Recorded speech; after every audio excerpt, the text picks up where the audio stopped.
Somnath trust द्वारा सोमनाथ में दशनामी गोस्वामी समाज की समाधि को ध्वस्त करने के खिलाफ याचिका दायर की गई। धार्मिक आस्था और विश्वास को ठेस पहुंचाने वाले सोमनाथ ट्रस्ट के कृत्य से दशनामा गोस्वामी समाज आक्रोशित हो गया और समाज के नेताओं ने कलेक्टर को एक याचिका सौंपी, जिसमें दशनामा गोस्वामी समाज के नेताओं ने बताया कि सोमनाथ ट्रस्ट मौखिक आश्वासन देने आया था कि समाधि को नहीं तोड़ा जाएगा, लेकिन अचानक समाधि को तोड़ दिया गया, जिसमें दशनामा गोस्वामी समाज के नेताओं ने इस संबंध में एक याचिका सौंपी और हाईकोर्ट जाने की तैयारी दिखाई।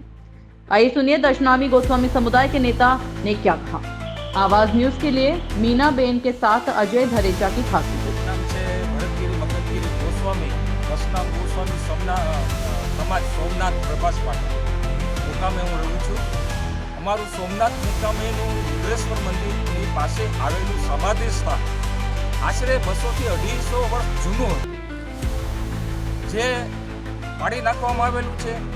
અમારા વડવાઓની સમાધિ ખોદી અને કાઢી નાખવામાં આવે છે, એની સામે અમારો વિરોધ છે।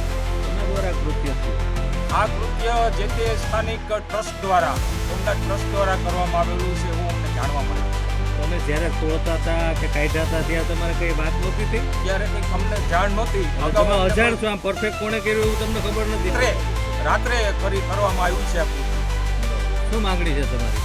અમારું આ જે સમાધિ સ્થાન જે ખોદી નાખવામાં આવેલ, તોડી પાડવામાં આવેલું છે, એ સમાધિ સ્થાન પુનઃ સ્થાપિત થાય ત્યાં એ જ જગ્યાએ, એવું અમારું માનવું છે। કારણ કે અમારો જે સમાજ છે એમાં દશનામ ગોસ્વામી સમાજ છે, અમારા વડવાઓની અમારી સમાધિનું પૂજન થાય છે, રેગ્યુલર પૂજન કરવામાં આવે છે।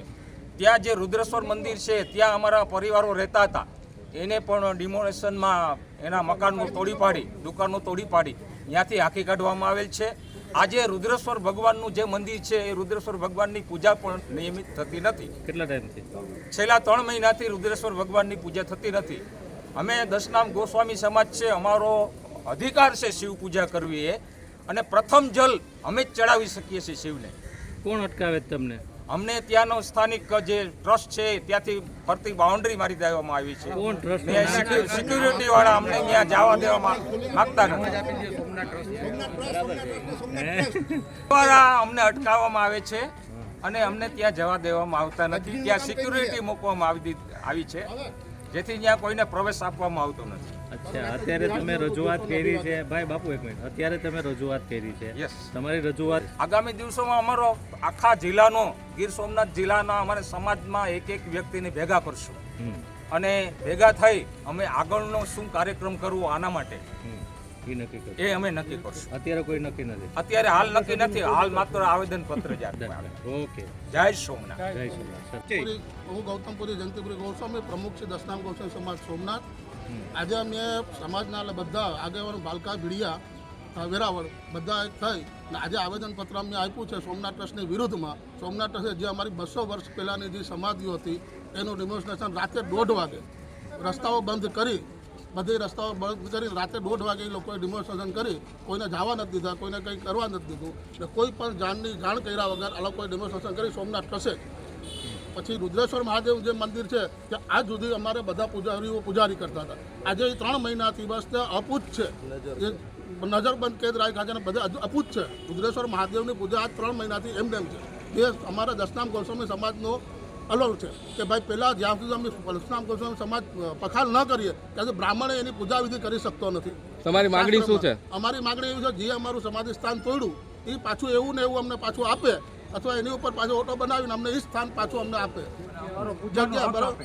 અચ્છા, હવે આગામી દિવસોમાં જો તમારી માંગણી સ્વીકારવામાં નહીં આવે તો આગામી દિવસોમાં આપની રણનીતિ શું રહેશે? શું આગામી દિવસોમાં અમે બધા સમાજના એક થઈ ને પછી આગળની કાર્યવાહી શું કરવી, અનશન ઉપર જવું કે સોમનાથ ટ્રસ્ટની વિરુદ્ધમાં કોઈ બીજા નિર્ણયો લેવા કે ભાઈ હાઈકોર્ટમાં જવું, કઈ રીતનું જવું, એ અમારો નિર્ણય હવે અમે નક્કી કરશું। અત્યારે શું તૈયારીઓ છે તમારી? અત્યારે તો આજે આવેદનપત્ર અમને આપ્યું છે, બરાબર, આની ઉપર તમારે શું ન્યાય માટે એ શું આપે એ પછી અમે આગળની રણનીતિ નક્કી કરી અને આપ લોકોને જણાવશું।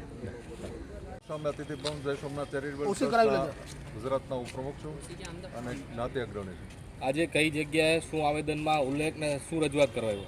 થોડા દિવસો પહેલાં રુદ્રેશ્વર જે ત્રિવેણી સામે આવેલું છે ત્યાં દશનામ સમાજના 100 થી 150 ઘર રહેતા હતા, એનું ડેમોલેશન કરવામાં આવ્યું છે અને 2-4 દિવસ પહેલાં રાતના 2:30 વાગે સમાધિ સ્થાનનું પણ ડિમોલેશન કરવામાં આવ્યું કોના છે દ્વારા? કે જે અમારા વર્ષોથી એમ કે આઝાદી પહેલાં એટલે એમ માનો કે 200 વર્ષથી પણ ત્યાં સમાધિ સ્થાનો હતા એ સમાધિ સ્થાનો પર પાડી નાખવામાં આવ્યા છે.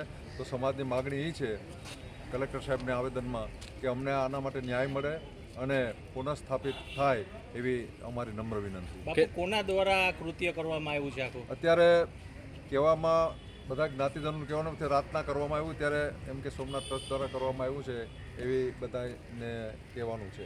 કેટલા સમાધિ સ્થાન હતા? સમાધિ સ્થાનો 100 થી 150 સમાધિ સ્થાનો હતા. આગામી દિવસોમાં તમારી રણનીતિ?